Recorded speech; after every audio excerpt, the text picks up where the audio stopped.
이제 어엿한 대한민국 국민이 된 라틀리프, 아니죠, 라거나. 그는 왜 KBL 최고 용병 라틀리프에서 국가대표 라거나가 되었을까요? 그가 도대체 왜 라거나가 되었고 기아를 통한 국내 및 국가대표에서의 전망까지 기승전망을 통해 알아보겠습니다. 고고싱! 빠밤! 현재 라거나 선수는 KBL 최고의 용병이라 해도 아무도 의견이 없을 텐데요. 과연 처음부터 그가 최고였었을까요? 그것은 아니었습니다. 라거나 선수는 2012-13 시즌 미주리 대학을 졸업한 후 외국인 드래프트 6순위로 울산 현대모비스를 통해 KBL에 입성한 젊은 선수였습니다. 2012-13 시즌 초반 첫 프로 데뷔라서 그런지 미완성된 모습을 많이 보였었죠. 지금 같은 힘과 스피드는 존재했지만 결정력에 문제를 보였었습니다. 관계자에 의하면 시즌 중반뿐만 아니라 재계약 시기 모두 교체에 대한 고민을 했었다. 지금처럼 기량이 뛰어나지 않았기 때문이라는 말도 있었습니다. 하지만 유재학 감독의 신임과 본인도 적응을 해나가며 모비스와 함께하는 새 시즌 모두 우승 반지를 끼게 되었죠. 특히 2014-15 시즌 외국인 버전 MVP인 외국인 선수상까지 받게 되며 새 시즌 만에 백업 용병에서 KBL 최고의 용병으로 성장하였습니다. 2015-16 외국인 드래프트 1순위로 서울 삼성 유니폼을 입게 되었고 지금까지 굳건히 KBL 최고의 용병으로서 큰 활약을 펼치고 있습니다. 얼마 전에 그 기록은 마감되었으나 59경기 연속 더블더블이라는 엄청난 기록까지 세웠었죠. 라거나 선수는 라건아 선수는 기본적으로 골밑에서 플레이하는 정통 센터입니다. 육상 선수 출신다운 엄청난 스피드의 속공과 백코트, 40분 내내 지치지 않는 체력은 그의 엄청난 장점입니다. 특히 KBL에서의 초창기 시즌에는 미들슛 능력과 더블팀에 대처하는 모습도 지금처럼 좋지 않았으나 계속된 성장으로 현재는 정확한 미들슛, 더블팀 대처 능력까지 갖추게 되었습니다. 200cm의 비교적 작은 신장에도 불구하고 KBL 최고의 용병이 된 것은 본인의 성실함을 통한 계속된 기량 발전일 것입니다. 최고의 용병이 된 그가 어느 날 KBL을 떠들썩하게 한 발언을 하게 되는데 그것은 빠밤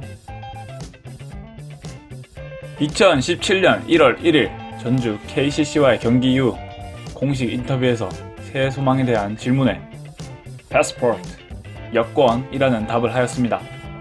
대한민국 국적을 취득하고 싶다는 뜻이었죠. 2014년 8월 윌리엄 존스컵 한국대표로 울산 현대모비스가 출전하게 되었고 우승하게 되며 그때 본격 한국 국가대표에 대한 꿈을 꾸었다고 하였습니다. 탑 클래스 용병의 이러한 대답은 KBL과 농구 팬들을 정말 떠들썩하게 만들었습니다. 저도 깜짝 놀랐죠. 우리나라 농구 국가대표가 요즘 좋은 경기력을 펼치고 있지만 기아 선수에 대한 문제는 오래전부터의 수건이었습니다.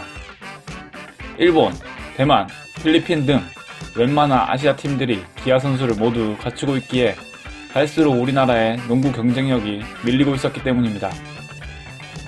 KBL은 본격 라거나, 당시 라틀리프에 기아에 합의하였고 추진해 나가기 시작했습니다. 지지부진해지던 기아 가정에 필리핀이 라틀리프 기아에 힘을 쓰고 있다, 배임 혐의로 기아의 어려움을 겪고 있다 등등의 소식들이 들려오면서 농구 팬들은 덜덜 떨었습니다. 그렇게 기아 확정 소식만을 기다리던 농구 팬들에게 1월 22일 라틀리프가 체육 분야 우수 인재 자격으로 한국 국적을 취득했다는 소식이 들려왔습니다. 나들립, 나툴립 등의 대참사는 다행히 일어나지 않았고 딱 라틀리프의 모습에 어울리는 발음하기 힘든 라건아라는 한국 이름까지 얻게 되었습니다. 빠밤. 지난 1월 25일 2월에 있을 농구 월드컵 아시아 예선전 국가대표 명단을 발표했습니다. 그리고 당연히 센터 부분에 라거나 선수가 선발되었죠. 당연히 국가대표를 위해 기아되었기에 분명히 라거나 선수의 존재는 우리나라의 큰 이점이 될 것입니다. 거기에 요즘 현대농구뿐만 아니라 우리나라 국가대표의 팀 컬러와도 잘 어울리는 선수이죠. 우리나라는 현재 빠르고 패스 위주의 농구를 펼치고 있습니다. 라거나 선수의 속공 가담 능력이 더 빛을 발할 수 있겠죠. 그리고 확실한 2점 옵션이라는 점에 시속 게임의 경기에서도 아주 유용할 것입니다. 오세근 선수와의 하이로 게임, 현재 부상 중이긴 하지만 김선영 선수와의 달리는 농구 등 기존 선수들과의 궁합도 잘 맞을 것으로 예상되고 여러 전술적인 면에서도 기대되는 부분입니다. 특히 예전 2014년 윌리엄 존스컵 때 MVP까지 획득하며 존스컵에 참여했던 나라들의 센터들을 모두 이겨내며 아시아 경쟁력에서 충분히 우위를 점할 수 있다는 것을 증명하였습니다. 확실하게 한층 더 강해진 국대를 기대해볼 수 있을 것입니다. 일단 농구 월드컵 예선에는 출전할 수 있겠지만 아시안게임 출전 여부에 대해서는 아직 미정입니다. 아시안게임 출전은 OCA 규정이 충족해야 하고 그 규정 중에는 기아와 함께 최소 3년간 해당 국가에 거주해야 출전이 가능하다는 조항이 존재하기 때문입니다. 예전 2014 인천 아시아게임에서도 그 규정으로 인해 필리핀의 NBA 기아 선수 안드레이 블라체가 출전 못했던 사례가 있기에 아직은 명확한 확인 절차가 필요합니다. 하지만 우리나라 현재 국가대표는 2019 농구 월드컵과 2020 도쿄올림픽 출전을 목표로 하기에 이 두 대에서의 문제는 없을 것으로 보입니다.